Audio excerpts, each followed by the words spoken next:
இது போகும் வழியோ வெற்று பாதை, திரும்பும் வழியோ வெற்றி பாதை. திரும்பிய இதயத்தை அடைந்திடும் பயணம் இது.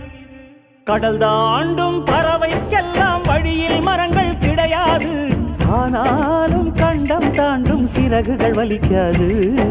மலையேறும் எறும்பின் கால்கள் வெயிலை மிதித்து உடையாது.